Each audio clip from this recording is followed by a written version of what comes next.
जय शिवराय. स्वर्गीय रवींद्रनाथांच्या जयंतीच्या औचित्यानं खरं तर व्याख्यान द्यावं लागतंय.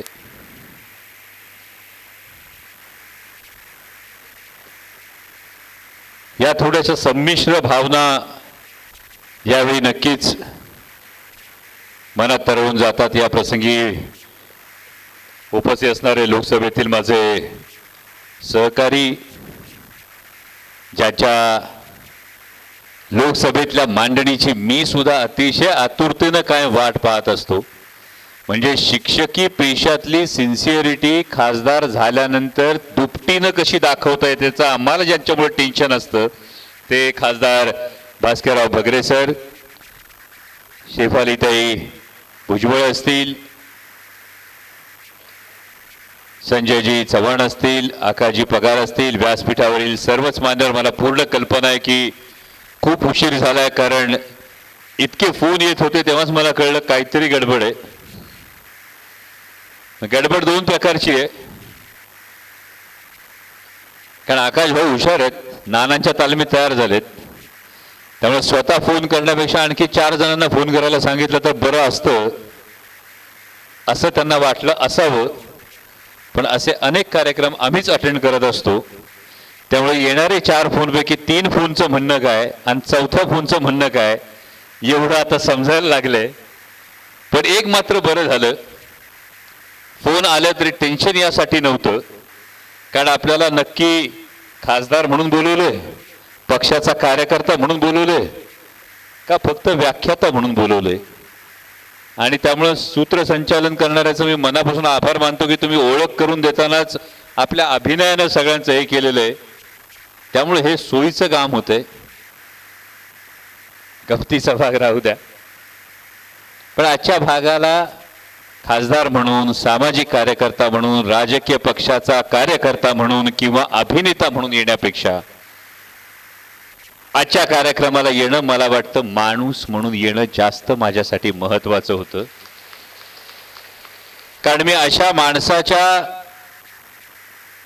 खरे तर जयंतीनिमित्त, म्हणजे ही जयंती तुम्ही 65वी जयंती जी लिहिले हे खरं तर जाण्याचं वय खरंच कधीच नसतं. आणि मला अजूनही आठवते की विधानसभेच्या प्रचाराच्या वेळी सर नाशिक जिल्ह्यावरून जात असताना या माणसाकडे तेवढा संग्रह होता, या माणसाकडे तेवढी माहिती होती की वरून सगळ्या गोष्टी ज्या दाखवायच्या असायच्या हेलिकॉप्टर मध्ये बसून, तेव्हा नानांबरोबर हेलिकॉप्टरमधून प्रचारासाठी फिरणं ही खरोखर एक पर्वणी होती. नाशिक जिल्हा नव्यानं समजून घेण्यासाठी आपल्या हक्काचं, आधाराचं, घरचं कोणीतरी माणूस असतं, अशा पद्धतीनं नानांनी अनेकदा, मग ती शिवस्वराज्य यात्रा असेल, ती विधानसभेचा प्रचार असेल, या सगळ्या वेळी प्रत्येक वेळी या अनेक गोष्टी समजावून सांगितल्यात. मग कधीतरी प्रवासामध्ये तिथली सामाजिक समीकरणं समजावणं असेल, कधी कधी प्रवासामध्ये आदरणीय शरदचंद्रजी पवार साहेबांनी नेमका काय कायापालट केला तो सांगणं असेल. एकदा मला आठवतं शेफालीताई, एकदा प्रवासामध्ये नक्की आपली नारपारची वळण योजनेचा नेमका विषय काय आणि त्यामध्ये आदरणीय भुजबळ साहेबांचं नेमकं योगदान काय हे सुद्धा याच माणसाने मला भरभरून सांगितलं होतं की राजाभाऊ वाजे आणि अमोल कोल्हे भारतीय जनता पक्षात गेल्याशिवाय पुणे नाशिक रेल्वे होणार नाही का. याच्यावर मी सोपं उत्तर दिलं, तशी काय ऑफर आहे का. त्याच्यावर पुढचं वाक्य मी म्हटलो, अजून तर ऑफर आली नाही, आल्यानंतर विचार करू. तुमच्याकडे येईपर्यंत सगळ्या पत्रकारांशीच बोलत होतो. अमोल कोल्हेंचा खळबळजनक दावा, अमोल कोल्हेंचं खळबळजनक विधान, महायुतीकडून अजून काय तशी ऑफर आलेली नाही. त्यामुळे जर पत्रकार बांधव इथं कोणी असतील तर प्रामाणिकपणे सांगतो, या विधानाचा अर्थ केवळ एवढा होता की मला विचारण्यात आलं, Pune Nashik semi high speed railway जिची नाशिककर, संगमनेरकर, सिन्नरकर, नारायणगावकर, मनसरकर, आमचे राजगुरुनगर, चाकण ही सगळी मंडळी आतुरतेने वाट पाहतायत. हा गोल्डन ट्रायंगल जोडण्यासाठी सातत्यानं आपण संसदेमध्ये प्रश्न मांडतोय. जगातल्या 14 ठिकाणी रेडिओ टेलिस्कोप आणि रेल्वे एकत्र आहे. मात्र स्वतःला विश्वगुरु म्हणवून घेणाऱ्या आपल्या देशाला इतर 14 देशांना जगातल्या जे काही जमलंय ते अजून जमाना झालंय. आणि म्हणून हे सांगावं लागतंय की एकीकडे आमचे मुख्यमंत्री, चांगली गोष्ट, कौतुकाची गोष्ट, आम्ही दिल्लीत असताना आम्ही त्यांच्याविषयी कायम ऐकतो भगरे सर की त्यांना इन्फ्रामॅन असं म्हणतात. आणि ज्या राज्याच्या मुख्यमंत्र्याला इन्फ्रामॅन म्हणतात त्या राज्याला इतर 14 देशांमध्ये रेडिओ टेलिस्कोप आणि रेल्वे कशी एकत्र जाती ती महाराष्ट्रात करता येऊ नये हा प्रश्न पडतो. आणि जेव्हा हा प्रश्न पडतो तेव्हा तो विचारला जातो. आणि जेव्हा पत्रकार बांधवच इतक्या सहज प्रश्न विचारतात तेव्हा मला कळलं भगरे सर इतक्या वेळा संसदेत मांडण्यापेक्षा पाणी इथं मुरतंय होय. म्हणजे त्या पत्रकार बांधवाचं मी जाहीरपणे आभार मानतो. त्या आभार यासाठी मानतो का पाणी कुठं नेमकं मुरतंय आणि रेल्वे नेमकी कुठं अडली, त्या रेड सिग्नलचा ग्रीन सिग्नल होण्यासाठी काय करावं लागतंय हे बहुतेक त्यांनी सुचवण्याचा त्याच्या परीने प्रयत्न केला होता. त्यामुळे आजचं जे विधान होतं ते केवळ त्यासाठी होतं. पण त्या विधानाने जी बातमी झाली त्यानंतर मला वाटतं आकाश भाऊ आजचा जो व्याख्यानाचा विषय हा आणखी अधोरेखित झाला. हा आणखी अधोरेखित यासाठी झाला की मग हा जेव्हा प्रश्न पडतो, हा प्रश्न पडल्यानंतर लोकशाहीचं नेमकं काय. जर विकासाचा प्रश्न होणार, जी रेल्वे जाणार ती रेल्वे अमोल कोल्हेच्या घरातून जाणार नाही. ती रेल्वे जिथून जाणार तिथं अमोल कोल्हेची 1 इंच जमीन नाही. पण रेल्वे जर त्या मतदारसंघातून करायची असेल तर अमोल कोल्हेने त्याचा विचार, त्याची निष्ठा, त्याची विचारधारा या सगळ्या गोष्टी बाजूला ठेवल्या पाहिजेत आणि सत्तेची कास धरली पाहिजे. असं जर लोकशाहीचा चौथा स्तंभ असणाऱ्या माध्यमांच्या एका प्रतिनिधीला वाटत असेल तर मग या 4ही स्तंभांच्या अस्तित्वाविषयी एक प्रश्न सर्वसामान्य जनतेच्या मनात तयार होणार नाही का. आणि म्हणून काय जागवायची गरज आहे तर तो महाराष्ट्र धर्म जागवण्याची गरज आहे. महाराष्ट्र धर्म पुन्हा एकदा सांगण्याची गरज आहे.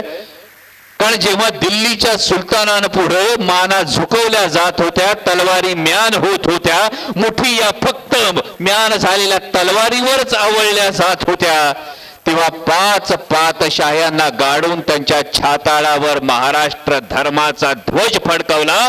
तो छत्रपती शिवाजी महाराजांनी फडकवला. आणि मग छत्रपती शिवाजी महाराज म्हणजे फक्त 7 घटना का? छत्रपती शिवाजी महाराज म्हणजे फक्त अफजल खानाचा कोथळा काढला, शास्ता खानाची बोटं छाटली, पावनखिंडीमध्ये गुंगारा दिला, आग्र्याला औरंगजेबाच्या हातावर तुरी दिली, इथपर्यंतच छत्रपती शिवाजी महाराज संपतात का? तर एक फार महत्वाचा प्रश्न आधी लक्षात घेतला पाहिजे की जगाच्या पाठीवर अनेक अशी राज्य उदयाला आली आणि अस्ताला गेली जी छत्रपती शिवाजी महाराजांच्या स्वराज्यापेक्षा आकारानं मोठी होती. अनेक राज्य उदयाला आली, अस्ताला गेली जी छत्रपती शिवाजी महाराजांच्या स्वराज्यापेक्षा वैभवानं मोठी होती. पण आजही 350 वर्षांनंतर छत्रपती शिवाजी महाराजांच्या स्वराज्याचं नाव घेतलं तर ऊर अभिमानानं भरून येतो. आणि याचं कारण ते राजे होते म्हणून, याचं कारण त्यांनी राज्य निर्माण करताना शत्रूचा पराभव केला म्हणून. नेमकं काय होतं याचं कारण? तर 350 वर्षांनंतर सुद्धा छत्रपती शिवाजी महाराजांच्या स्वराज्याचं नाव घेतल्यानंतर ओढ अभिमानानं भरून येतो. याचं महत्वाचं कारण म्हणजे त्या स्वराज्याला असणारं नैतिक अधिष्ठान. आणि आज जर ते नैतिक अधिष्ठान सोडून जर सत्तेची गुलामी करायची असेल आणि त्याला जर आम्ही राजकारण म्हणत असू तर कुठेतरी आरशात बघून छत्रपती शिवाजी महाराजांचा मावळा म्हणवण्याची आमची पात्रता आहे का याचा विचार करण्याची आज वेळ आली आहे. आणि म्हणून हा महाराष्ट्र धर्म जागवण्याची वेळ आली आहे. कारण नेमकं कशाला म्हणतात महाराष्ट्र धर्म? वेगवेगळ्या ठिकाणी वेगवेगळी विधानं केली जातात. अनेक कार्यक्रमांमधून हा महाराष्ट्र धर्म, तो महाराष्ट्र धर्म असं म्हटलं जातं.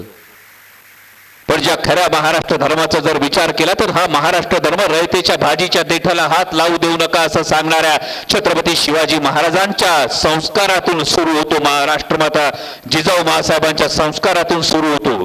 हा महाराष्ट्र धर्म जो पुढे येतो ते स्वराज्य निर्माण होतं.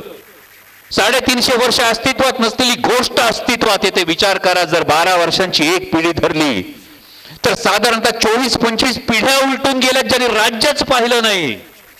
अशा वेळी एक राज्य उदयाला येते, स्वतःचं राज्य निर्माण होतं. एकच देशीय माणूस हा इथला राजा होतो. पण ते राज्य कुणा एका धर्माचं, कुणा एका जातीचं, कुणा एका कुटुंबाचं, कुणा एका माणसाचं नसतं, तर ते 18 पगड जातीच्या गोर गरीब रयतेचं राज्य असतं. आणि जेव्हा हे रयतेचं राज्य निर्माण होतं, हे रयतेचं राज्य निर्माण होतं, तेव्हाच या महाराष्ट्राच्या डीएनए मध्ये एक संस्कार मिसळला जातो. हा संस्कार पुढे वाढत जातो. आणि जेव्हा भारतरत्न डॉक्टर बाबासाहेब आंबेडकर संविधान लिहितात, एकीकडे रयतेचं राज्य निर्माण झालेलं असतं आणि भारतरत्न डॉक्टर बाबासाहेब आंबेडकर संविधानामध्ये एक व्यक्ती, एक मत, एकच मूल्य हा सिद्धांत जेव्हा लिहितात, तेव्हा हा कुठंतरी विचार करणं गरजेचं असतं. हा सिद्धांत नेमका आला कुठून? जे छत्रपती शिवाजी महाराजांनी या मातीत पेरलं होतं, जे छत्रपती शिवाजी महाराजांनी या मातीत रुजवलं होतं, ती गोष्ट अशी पसरत पसरत पुढे जात जात तो प्रवाह होत, जेव्हा भारतरत्न डॉक्टर बाबासाहेब आंबेडकर संविधानामध्ये एक व्यक्ती, एक मत आणि एक मूल्य ही भावना व्यक्त करतात, तेव्हा कळतं की महाराष्ट्राच्या डीएनए मध्ये नेमकं काय आहे. म्हणजे विचार करा, छत्रपती शिवाजी महाराजांची जेव्हा आपण तुलना करतो, जेव्हा आपण जगातल्या ग्रेट 17 बरोबर तुलना करतो, जुलियस सीझर असेल, नेपोलियन बोनापार्ट असेल, असे अनेक 17 द ग्रेट 17 असं म्हटलं गेलं जगाच्या इतिहासामध्ये. पण बारकाईने जर पाहिलं तर या जगाच्या इतिहासातल्या 17 ग्रेटेस्ट ऑफ 17 किंग्स पेक्षाही छत्रपती शिवाजी महाराज काकणभर या क्रायटेरियावर उजवे ठेवतात की Chhatrapati Shivaji Maharaj was the only king who was not born as a king, जे राजे म्हणून जन्मले नाहीत, who never betrayed anyone to become a king, ज्यांनी बापा भावाचा खून करून राज्य मिळवलं नाही, who sworn himself as a king, ज्यांनी स्वतःचा राज्याभिषेक करवून घेतला. आणि when he passed away till that time he was a king, जेव्हा ते निवर्तले, जेव्हा त्यांचं देहावसान झालं, तेव्हाही ते राजे होते. आता जगातले इतर 17 ग्रेटेस्ट राजे बघितले तरी आपला एकही राजा छत्रपती शिवाजी महाराजांच्या या क्रायटेरियावर बसत नाही. आणि आता हा क्रायटेरिया जो सांगितला तो परत एकदा सांगा. पहिलं काय?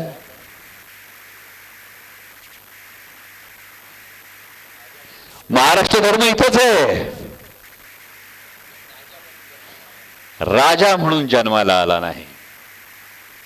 याचाच अर्थ मी कुठल्याही जातीत, कुठल्याही धर्मात, कुठल्याही पंथात, कुठल्याही प्रांतात जन्माला आलो, यात माझं कर्तृत्व किंवा अहंकार किंवा त्याचा न्यूनगंड हे असण्याचं काहीच कारण नाही. मी माझ्या 2 पर्याय असतात कायम समोर या पहिल्या क्रायटेरियाला. अमुक म्हणजे मी अमुक जातीत, अमुक पंथात, अमुक धर्मात, अमुक प्रांतात जन्माला आलो, याचा न्यूनगंड किंवा अहंकार बाळगणं हा पहिला पर्याय असतो ना. आपलं योगदान काय असतं?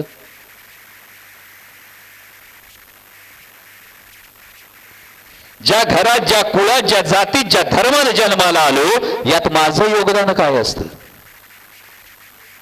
पण तरी सुद्धा त्याचा अहंकार किंवा न्यूनगंड बाळगणं हा पहिला पर्याय असतो. आणि दुसरा पर्याय असतो, मी कुठल्याही जातीत, कुठल्याही धर्मात, कुठल्याही पंथात, कुठल्याही प्रांतात जन्माला आलो तरी माझ्या कर्तृत्वानं माझं व्यक्तिमत्व अशा उंचीवर नावून ठेवेल की माझा माझ्या जातीला, माझा माझ्या धर्माला, माझा माझ्या पंथाला आणि अल्टिमेटली माझा माझ्या देशाला अभिमान वाटेल. आता सांगा क्रायटेरिया कुठला? पहिला की दुसरा? दुसरा नक्की का अजून पहिला? पहिला क्रायटेरिया पाहिजे.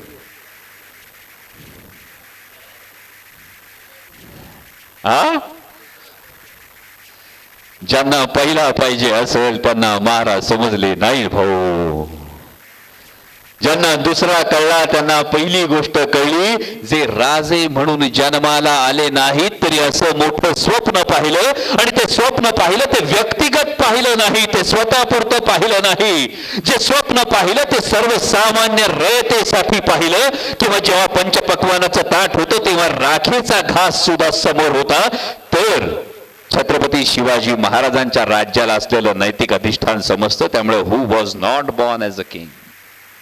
दुसरा क्रायटेरिया येतो, who never betrayed anyone to become a king. म्हणजे आज जेव्हा आम्हाला पुढे जायचं असतं तेव्हा कुणालाही भोसकायला आणि कुणाच्या मुंडक्यावर पाय द्यायला सोपं असतंय का नाही? बरोबर, तुमचं बोट आलं तेव्हाच कळलं कुणीतरी खांद देऊन मुंडक्यावर पाय दिलाय. म्हणजे एक तर आपल्या तर कुणीतरी खांद्यावरून मुंडक्यावर पाय दिलेला असतो, नाही तर कुणाच्या तरी मुंडक्यावर पाय देऊन आपण वर जायला तयार असतो. आणि आपण कुणाला चिरडतोय, आपण कुणाचा अधिकार हिरावतोय, आपण कुणाला मारतोय याचा सुद्धा आमचा विचार होत नाही. आम्हाला फक्त आमच्या डोळ्यासमोर झापडं लागलेली असतात, ती स्वार्थाची झापडं लागलेली असतात. आणि जेव्हा पुन्हा आम्ही महाराजांकडे जातो तेव्हा दुसरा क्रायटेरिया फार महत्वाचा ठरतो, who never betrayed anyone to become a king. ज्याने स्वतःचं राज्य निर्माण केलं, पण ते राज्य निर्माण करत असताना ना त्यांचे हात बापाच्या, ना भावाच्या, ना भावंडांच्या, ना भाऊबंधांच्या रक्तानं माखले होते. हे छत्रपती शिवाजी महाराजांनी केलं. जी तिसरी फार महत्वाची गोष्ट, तिसरा क्रायटेरिया लक्षात घ्या, who sworn himself as a king. ज्यांनी स्वतःचा राज्याभिषेक करवून घेतला. याचाच अर्थ एक फार मोठा आहे. जिथं महाराष्ट्र धर्म इतर गोष्टींपेक्षा मोठा होतो, यामध्ये जेव्हा असं सांगितलं जातं धर्मात ही शिकवण आहे, अभ्युत्थानाय अधर्मस्य, आहे ना शिकवण,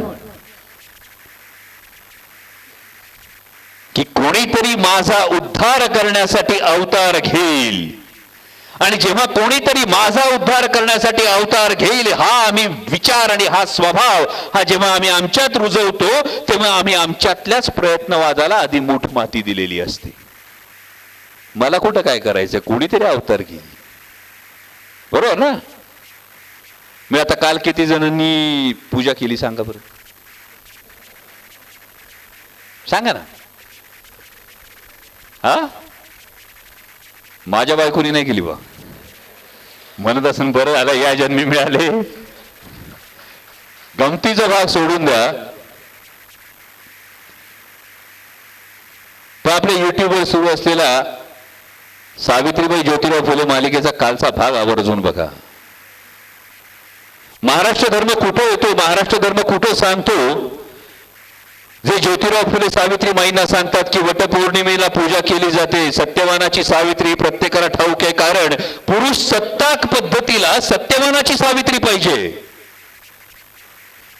पुरुष सत्ताक पद्धतीला सत्यवानाची सावित्री यासाठी पाहिजे की तिने यमाच्या पाठीमागे जाऊन नवऱ्याचे प्राण परत आणावेत. पण का कुठला सत्यवान सावित्रीचे प्राण आणायला गेला नाही हो?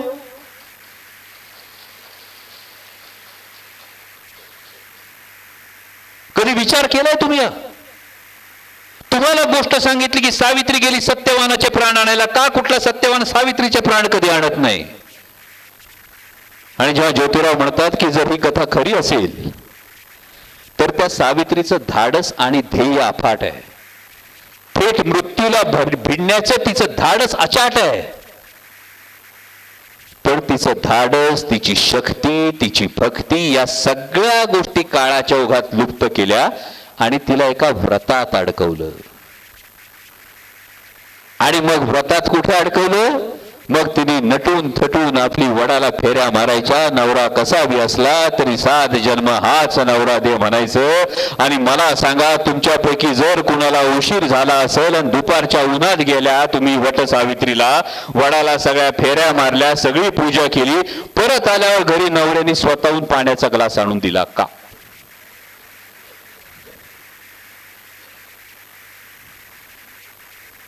हा, आता कोणी याला श्रद्धेचा भाग म्हणू, म्हणजे अपमान म्हणू नका, पण मनात वाटलं असेल ना, एवढ्या 7 फेऱ्या मारून आले तरी सुद्धा साधा पाण्याचा ग्लास दिला ना, एवढ्या उन्हाचे आले. हा, मग आता ठरवा कुठली सावित्री हवी.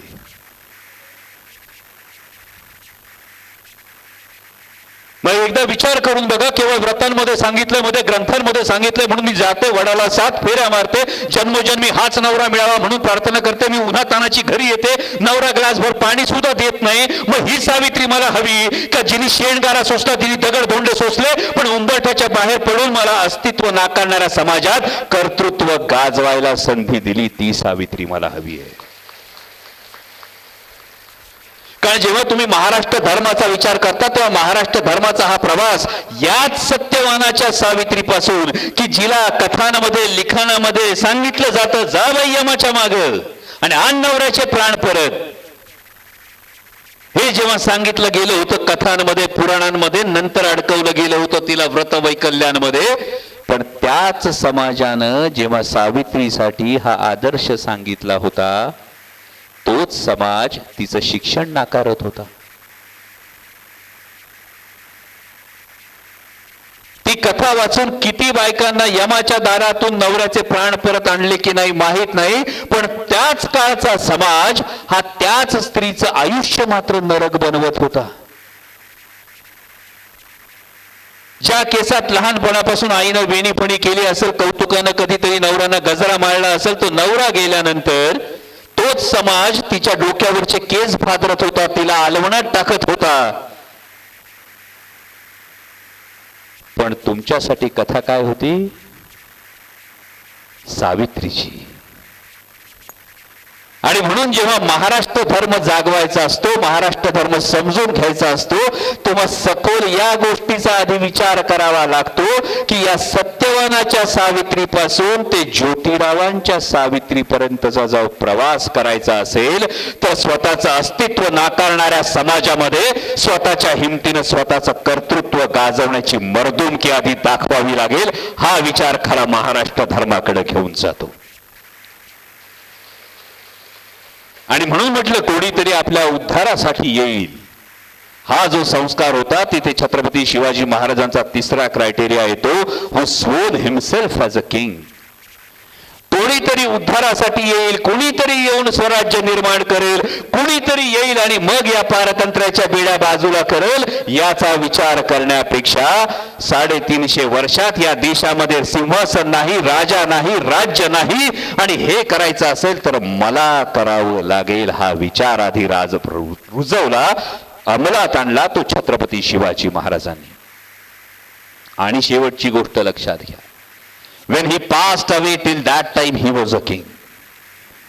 म्हणजे छत्रपती शिवाजी महाराजांचा जसा अनेक राजांचा मृत्यू, कुणाचा कोठडीत झाला, कुणाचा म्हणजे शहनशाह असणाऱ्या शहाजहानचा मृत्यू, हा शेवटी जो ताजमहाल कौतुकाने बघायला जाता ना, तो ताजमहाल खिडकीतून बघता बघता विषारी तेलाने मालिश करून घेत झाला. सल्तनत सोपी नव्हती, काबूल ते बंगाल होती 27-28 पट छत्रपती शिवाजी महाराजांच्या स्वराज्याच्या. पण छत्रपती शिवाजी महाराजांचा जो शेवटचा क्रायटेरिया होतो तो आपला संस्कार जो आहे, मरावे परी कीर्ती रूपी उरावे असं जेव्हा आपण म्हणतो, त्याच्या आधी दुसरी एक गोष्ट असते, शेवटच्या श्वासापर्यंत टेच्यात आणि अभिमानानं स्वतःच्या हिमतीवर जगता आलं पाहिजे. ही जी एक भावना आहे ती भावना सुद्धा तितकीच महत्वाची ठरते. आणि मग जेव्हा आपण हा महाराष्ट्र धर्म पुढे कसा प्रवास करतो, म्हणजे आता एक साधं उत्तर द्या की छत्रपती शिवाजी महाराज हे नाव घेतल्यानंतर ऊर अभिमानानं भरून येतो अशी माणसं किती इथं? नक्की 100%? नक्की 100%? पण या छत्रपती शिवाजी महाराजांना हिंदुस्थानच्या इतिहासातून, महाराष्ट्राच्या इतिहासातून 180 वर्ष गायब केलं होतं. ही गोष्ट ठाऊक आहे का आपल्याला?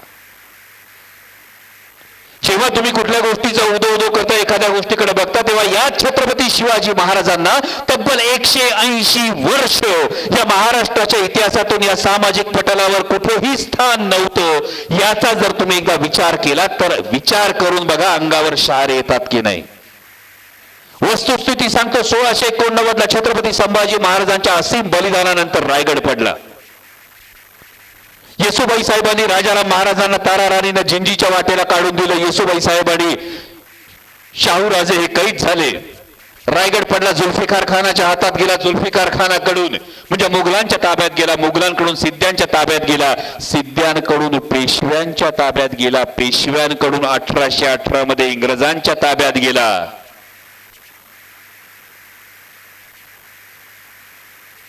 या सगळ्या काळात राजाराम महाराजांच्या काळात लिहिलेली मल्हार रामराव चिटणीसाची बखर आणि छत्रपती संभाजी महाराजांच्या बलिदानानंतर 6-7 वर्षातले सभासदाची बखर, दोन साहित्य सोडली तर एकही शिवचरित्र उपलब्ध नाही. 1689 ला रायगड पडल्यानंतर त्या रायगडावर छत्रपती शिवाजी महाराजांची जी समाधी छत्रपती संभाजी महाराजांनी बांधली होती, या समाधीला कधी दिवाबत्ती केल्याची, कधी फूल वाहिल्याची इतिहासात पुढची 180 वर्ष नोंद नाही. आणि थेट 1859 मध्ये एक माणूस रायगडावर जातो, झाडं झुडप बाजूला करतो, छत्रपती शिवाजी महाराजांची समाधी शिवतो, त्या समाधीवर फूल वाहतो. त्या माणसाचं नाव म्हणजे क्रांतीसूर्य महात्मा ज्योतिराव फुले. जेव्हा तुम्ही महापुरुषांना जाती जाती धर्मात वाटताना, तेव्हा या महाराष्ट्र धर्माच्या धाग्याचा एकदा विचार करा. 180 वर्ष ज्या समाधीवर फूल नाही, 180 वर्ष ज्या समाधीला दिवा नाही, आजही त्या माणसाचं नाव घेतलं तर ऊर अभिमानानं भरून येतो. त्या माणसाच्या समाधीवर 180 वर्ष फूल नव्हतं. आज गल्ली बोळात, प्रत्येक शहरात, प्रत्येक गावात आम्ही शिवजयंती उत्साहानं साजरी करतो. पण आधुनिक भारतामध्ये, आधुनिक महाराष्ट्रामध्ये साजरी झालेली पहिली शिवजयंती कुठली असेल तर ती काटेकुडप झुडप बाजूला करून महात्मा ज्योतिराव फुलेंनी शिवरायांच्या समाधीवर पहिलं फूल वाहिलं ना, ती पहिली शिवजयंती. आणि त्यानंतर ग्रँड डफ नावाच्या इतिहासकाराने लिहिलेलं एक पुस्तक, या पलीकडे शिवचरित्र नव्हतं. त्यानंतर जो सुरू झाला प्रवास, तो पहिला पोवाडा लिहिला महात्मा ज्योतिराव फुलेंनी छत्रपती शिवाजी महाराजांवर. तो पहिला पोवाडा लिहिला, ते पहिलं तसं पाहिलं तर शिवचरित्र आहे.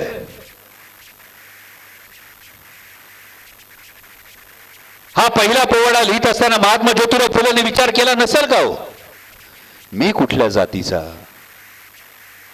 माझा विचार काय. आज मात्र आम्हाला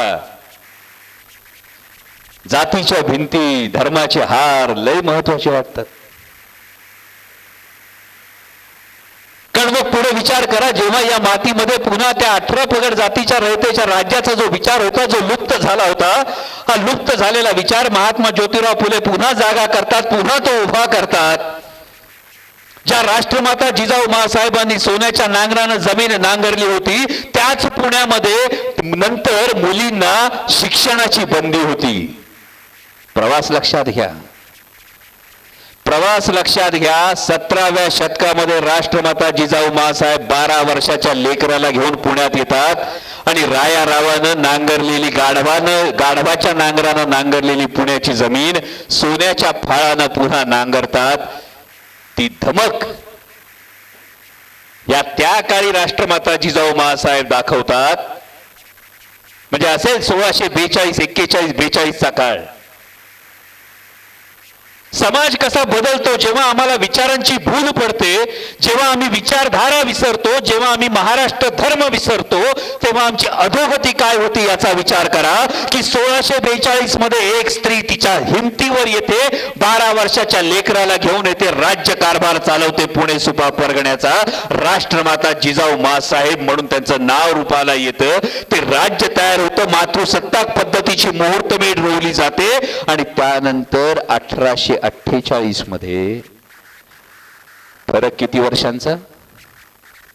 200 वर्षात समाज काय बदलला याचा विचार करा. की 200 वर्षांपूर्वी राष्ट्रमाता जिजाऊ माँसाहेबांनी सोन्याच्या फाळानं जमीन नांगरली होती आणि 200 वर्षांनंतर सुद्धा ती सावित्रीमाई लेकींना शिकवण्यासाठी शाळेत जात होती, तेव्हा समाज तिच्यावर शेण आणि दगड मारत होता.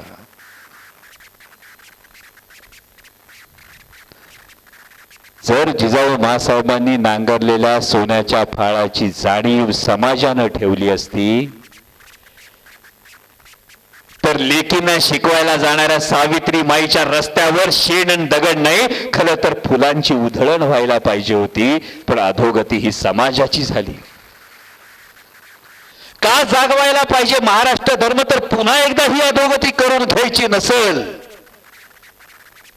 तर हा महाराष्ट्र धर्म जागवावा लागेल. म्हणजे मी पुन्हा पुन्हा मुलींच्या पहिल्या शाळेची आठवण करून देतो. इथे बसलेल्या भगिनींपैकी काही जणी कामधंद्यासाठी कोणी जातं, नोकरी करणारं कोणी, व्यवसाय करणारं कोणी आहे? आहात तुमच्यापैकी कोणी आहेत? फक्त एकदा स्वतःला प्रश्न विचारा, ताई उद्या नोकरीला निघालीस, गाडीत बसली, गाडी स्टार्ट केली आणि तुझ्यावर दगड मारली, शेण मारलं, परत नोकरीच्या ठिकाणी पाऊल ठेवशील का? तुला तरी पगार मिळतो, तिथं तर पदरमोड करून जायचं होतं. तुला तरी कोण काय बोलत नाही, तिथं जाताना खरकट पाणी अंगावर टाकलं जात होतं, शिव्या शाप वाहिले जात होत्या. आणि असं करत असताना कुठेतरी एक समाजाचं काहीतरी देणं लागतो.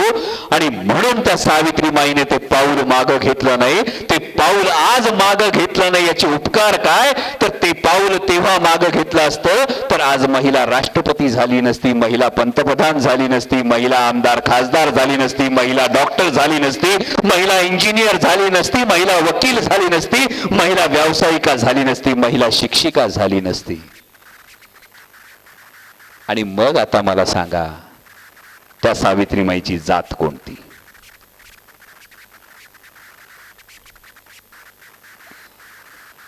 मग आता एकदा सांगा की त्या सावित्रीमाईची जात कोणती? हा जेव्हा प्रश्न येतो, हा प्रश्न आवर्जून विचारावा लागतो. कारण जेव्हा महाराष्ट्र धर्माचा आपण विषय घेतो तेव्हा त्या महाराष्ट्र धर्माचा विचार करताना जात आणि धर्म दगडासारखे असतात भावांनो. जात आणि धर्म दगडासारखे असतात, पर्याय दोन असतात. त्याच दगडाची भिंत बांधली तर समाज तुटतो आणि त्याच दगडाचा पूल बांधला तर समाज जोडला जातो. जर महाराष्ट्र धर्म जागवायचा असेल तर त्या भिंती तोडाव्या लागतात आणि पूल बांधावे लागतात.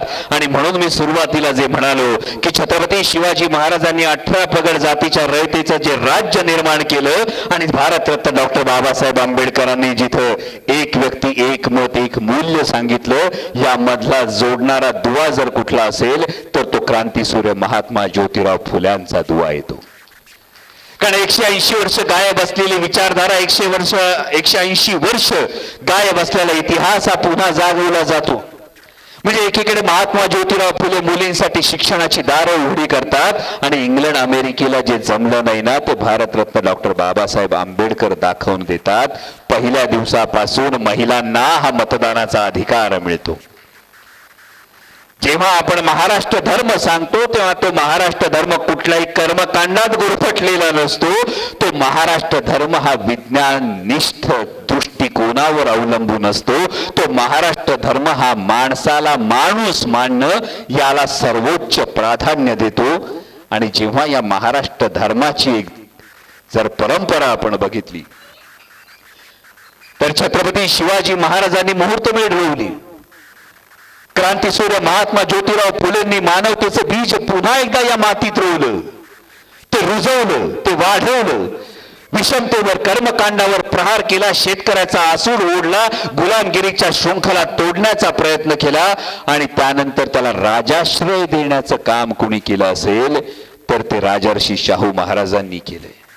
म्हणजे हा सगळा विचार वाहून गेला असता, हा सगळा विचार महात्मा ज्योतिराव फुलेंनी जे काही कार्य केलं याला एक अधिष्ठान देण्याचं काम कुठल्या घटनेनं केलं असं वाटत असेल बगरे सर, तर ती घटना म्हणजे गंगाराम कांबळेच्या हॉटेलात जेव्हा राजर्षी शाहू महाराज चहा प्यायला जातात ना तेव्हा कुठेतरी याला राजाश्रय मिळतो. आणि नंतर याला इन्स्टिट्यूशनलाइज जर कोणी केलं असेल तर ते भारतरत्न डॉक्टर बाबासाहेब आंबेडकरांनी केलं. आणि म्हणून हा विचारांचा आणि वसा आणि वारसा, आणि हा जर विचारांचा वसा आणि वारसा जर तुम्ही लक्षात घेतला तर तुमच्या प्रत्येकाला कळत असेल, प्रत्येकाला समजत असेल की किती मोठी जबाबदारी ही आज आपल्या खांद्यावर आहे. कारण जर हा विचारांचा वसा आणि वारसा नाहीसा झाला तर 1642 ते 1848 हा जो एक काळ बदलला, या काळाचा पुन्हा एकदा त्या 200 वर्षांनंतर तीच गडबड ही पुन्हा होऊ शकेल का, हा प्रश्न निर्माण होतो. मुद्दाम हा विषय घेऊन बोललो. हा विषय घेऊन बोलत असण्याचं महत्वाचं कारण होतं, मला आकाशने सांगितलं होतं की छत्रपती संभाजी महाराजांवर व्याख्यान करू. मी त्यांना सांगितलं गोष्ट सांगून झाली, महाराष्ट्रापर्यंत पोहोचून झाली, इतिहास पोहोचून झालाय, पण सध्याची सामाजिक राजकीय परिस्थिती जर बघितली तर पुन्हा एकदा महाराष्ट्र धर्म जागवण्याची, तो चेतवण्याची, त्याची आठवण करून देण्याची आज वेळ आलेली आहे. आणि त्यामुळे पुन्हा एकदा महाराष्ट्र धर्मावर बोलावं लागेल. कारण मालिका सुरू होती स्टार प्रवाहावर, मी सावित्रीबाई ज्योतिराव फुले खरतर याला वेळ झाला. खरं सांगतो 6-6, 7-7 आघाड्यांवर एकत्र काम करतोय. म्हणजे मालिकेचं लिखाण करावं लागते, त्याचं शूटिंग करावं लागतंय, त्याच्या प्रचार आणि प्रसारासाठी दौरे करावे लागतात, त्याची जी काही डिजिटल सगळी मॅनेजमेंट आहे ही डिजिटल मॅनेजमेंट संपूर्ण सांभाळावी लागते. ती डिजिटल मॅनेजमेंट सांभाळत असताना त्याच्या सोबतीनं पुन्हा फायनान्ससाठी धावपळ करावी लागते. पण भावना कुठं मनात जागी झाली ती सांगतो. मी नाशिकमध्येच होतो. नाशिकमध्ये असताना आदरणीय भुजबळ साहेबांनी मला हा प्रश्न एकदा विचारला. मला वाटतं वैदी तुम्ही होता की नाही घरी माहित नाही, मी घरी आलो होतो त्यावेळी मला भुजबळ साहेबांनी हा प्रश्न विचारला की जसा छत्रपती शिवाजी महाराजांचा इतिहास सांगतो, छत्रपती संभाजी महाराजांचा इतिहास सांगतो, तसा क्रांतीसूर्यांचा इतिहास कधी सांगण्याचा विचार केला का नाही. त्यांनी मार्गदर्शन केलं, एकदा केला पाहिजेच, सांगायला सुरुवात केली आणि पहिल्याच वाटेवर ठेच लागली. अवघ्या 6 महिन्यात स्टार प्रवाहावरची मालिका बंद झाली. मालिका बंद झाल्यानंतर 2 पर्याय होते. एक पर्याय होता रडत बसायचं, मालिका बंद झाली आता काय करू शकतो. पण दुसरा पर्याय हा होता की महाराष्ट्राच्या डीएनए मध्ये रडणं नाही लढणं आहे, आणि म्हणून मराठी वारसा हा युट्यूब चॅनल सुरू केला आणि मनोरंजन विश्वात पहिल्यांदा थेट युट्यूब चॅनलवर सावित्रीबाई ज्योतिराव फुले ही मालिका सुरू केली. या निमित्तानं तुम्हाला एवढंच सांगणं आहे, आवर्जून मराठी वारसा युट्यूब चॅनल सबस्क्राईब करा, मोफत आहे, रुपया द्यायची गरज नाही, फक्त तो बघायचा आहे, एपिसोड पूर्ण बघायचा आहे. जर एपिसोड पूर्ण पाहिला तर मगाशी मी जे प्रश्न विचारले ताई, या प्रश्नांची उत्तरं तुमच्याकडेच तयार होतील. कारण पूर्णपणे क्राऊड फंडिंग मधून सुरू असलेली मालिका आहे.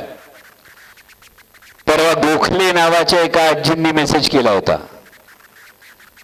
त्या म्हणाल्या मी एकटीच असते, मला पेन्शन येते बाळा, तर दर महिन्याला मला काहीतरी योगदान या मालिकेसाठी द्यायचंय. नंतर दुसऱ्या एका माऊलीने मेसेज केला, त्या म्हणाल्या माझ्या मुलांनी सांगितलं की आई खाऊसाठी जमवलेले पैसे या मालिकेला डोनेट कर. आणि मलाच बरं वाटलं दादा का माझ्या पोरांवर मी संस्कार बरोबर केलेत. तिसऱ्या एका अंध भावंडांनी फोन केला, त्याचा मेसेज वाचताना अंगावर शहारा आला. त्याने लिहिलं होतं, दादा तुम्ही ही मालिका सुरू केली याचा आनंद आहे, कारण मी मालिका नीट ऐकतो. मालिका नीट ऐकतो, पण आजच्या परिस्थितीमध्ये शरण न जाता कोणीतरी लढतोय ही गोष्ट मला उमेद देते. अशीच मालिका चालू ठेवा. जेव्हा या भावना महाराष्ट्र सांगतो. गेल्या 3 एपिसोड मध्ये जवळपास 22 लाख लोकांनी मालिका बघितली. आणि छत्रपती शिवाजी महाराजांनी एक गोष्ट शिकवली, अफजल खान जेव्हा चालून आला होता संकट मोठं होतं, पण प्रत्येक संकटाच्या पाठीवर एक संधी असते. महाराजांनी खानाचा कोथळा बाहेर काढला आणि दख्खनच्या पठारावर छत्रपती शिवाजी महाराज नावाचा राजा जन्माला आला. ही द्वाही फिरली. महाराजांची जर शिकवण ती होती. म्हटलं संकट आलं, मालिका बंद होती, युट्यूबवर सुरू केली, आज 22 लाख लोकांनी पाहिली आणि 23 देश देशांपर्यंत सावित्रीमाईचा आणि महात्मा फुलेंचा इतिहास पोचायला सुरुवात झाली. तर माझी तुम्हाला हीच विनंती आहे की आवर्जून, चॅनलचं नाव काय म्हटलं मी, हा वारसा कसला, हा वारसा महाराष्ट्र धर्माचा, हा वारसा महाराष्ट्राच्या विचारांचा, हा इतिहासाचा, हा संस्कारांचा आहे. आणि त्यामुळे माझी आपल्याला सर्वांना विनंती आहे की आवर्जून मालिका पहा आणि जाता जाता फक्त या महाराष्ट्र धर्माच्या संदर्भातली एक कविता माझ्या माता भगिनींसाठी ही सादर करतो. पुन्हा एकदा रवींद्रनाथांच्या स्मृतींना अभिवादन करतो आणि जाता जाता जे काही सांगतोय त्याच्यावर फक्त एकदा विचार करा. यामध्ये कोणाच्याही धार्मिक भावना दुखावण्याचा कुठलाही हेतू नाही, कुणाच्याही श्रद्धेविषयी कुठलाही संशय घेणं नाही. पण आता थोड्या दिवसात गणेशोत्सव येईल, बरोबर ना. गणपतीला सगळे व्हिज्युअल्स दिसतील. अमुक अमुक गणपतीच्या समोर सामूहिक एवढं अथर्वशीर्ष पठण. अथर्वशीर्ष मला पण येतं, माझा त्यालाही विरोध नाही, पण एकदा कविता नीट ऐका. दगडूशेठच्या प्रांगणात अथर्वशीर्ष सुरू असताना समोरचा भिडेवाडा थरथरत होता. आलं लक्षात. हजारो महिला तिकडं अथर्वशीर्ष पठण करत असतात. दगडूशेठच्या प्रांगणात अथर्वशीर्ष पठण सुरू असताना समोरचा भिडेवाडा थरथरत होता. तडा गेलेल्या भिंतींनी, सताड उघड्या खिडक्यांनी ते शेणगारा सोसलेलं लुगडं शोधत होता. इथं सगळ्याच जणी सजलेल्या, कुणाची नऊवारी, कुणाची पैठणी, कुणी माळलेला गजरा, कुणाच्या केसात वेणी. त्या भिडेवाड्यात मात्र अजून शिक्षणाचा गंध दरवळत होता. क्रांती ज्योतीचा दिवा अजून तरी त्याच्या उरी पेटत होता. ना विरोध बाप्पाला ना अथर्व शीर्षाला, मी सुरुवातीला सांगितलं, ना विरोध बाप्पाला ना अथर्व शीर्षाला, पण श्रद्धेच्या वर इव्हेंटचा भपका जाणवत होता. माणसांची मेंढरं होण्याची मानसिकता बघून तो भिडेवाडा जरा अस्वस्थ होता. पण विचार विवेक बाजूला ठेवून ती मात्र आनंदाने कळपात घुसत होती. पण विचार विवेक बाजूला ठेवून ती मात्र आनंदाने कळपात घुसत होती. जिजाऊ सावित्री अहिल्याची लेक त्या कळपात सेल्फी काढून हसत होती. शिणलेला भंगलेला भिडेवाडा अजूनही तग धरून होता. शिणलेला भंगलेला भिडेवाडा अजूनही आशेवर तग धरून होता. सेल्फीतल्या तिच्या अस्तित्वात, सेल्फीतल्या तिच्या आत्मविश्वासात बॅकग्राऊंडला भिडेवाडाच तर होता. बॅकग्राऊंडला भिडेवाडाच तर होता. त्यामुळे हा विचार तुमच्यापर्यंत हा पोहोचत राहील. महाराष्ट्र धर्म हा जागत राहील आणि महाराष्ट्र धर्माची पताका, हा चंद्र सूर्य ही प्रत्येक मराठी माणसाच्या मनात, मस्तकात आणि मनगटात ही फडकत राहील अशी अपेक्षा व्यक्त करतो आणि थांबतो. धन्यवाद. जय शिवराय.